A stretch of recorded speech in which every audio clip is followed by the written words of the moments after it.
This is an extraordinary day. This is an issue that, I grew up in the Democratic Party, and every major Democratic leader for 20 years has been making this promise to the American people. This was the fulcrum of Bernie Sanders' runs for presidency, that he was going to eliminate this discrepancy between Europe and the United States. But as it turns out, none of them were doing it. It's one of these promises that politicians make to their constituents, knowing that they'll never have to do it. And the reason they'll never have to do it is because they know that Congress is controlled in so many ways by the pharmaceutical industry.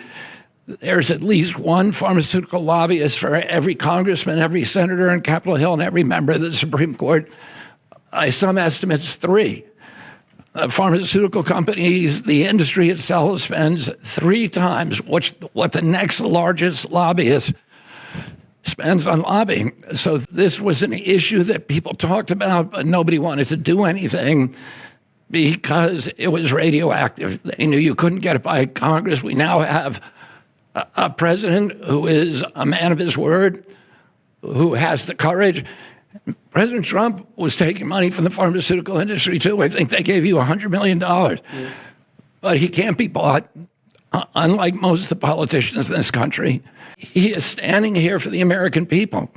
I don't know what, there's writers like Lord Elizabeth Warren or Robert Reich who are saying that President Trump is on this side of the oligarchs. There has never been a president more willing to stand up to the oligarchs than President Donald Trump.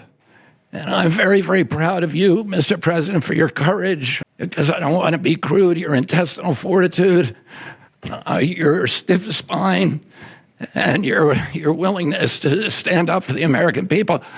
We have 4.2% of the world's population. Our country represents 75% of the revenues for pharmaceutical companies. We spend in our country $1,126 per capita on drugs. In Britain, they spend about $240. They spend 1/5 of what we do. And this is true across Europe. The drug companies, Europeans, if you ask them, it made no sense what they were saying. America has to pay for this innovation or it's not going to happen. What President Trump is saying to our European partners is you've got to raise the amount that you're paying for those drugs and pay for your share of the innovation. That the United States is no longer subsidizing that. If the Europeans raise the price of their drugs by just 20%, that is $10 trillion that can be spent on innovation, and the health of all people all across the globe is going to increase because we're going to have better products. So I'm just so grateful to be here today. I never thought that this would happen in my lifetime. I have a couple of kids who are Democrats, are big Bernie Sanders fans. When I told them that this was going to happen, they had tears in their eyes because they thought this is never going to happen in our lifetime. And we finally have a president who's willing to stand up for the American people. Thank you. And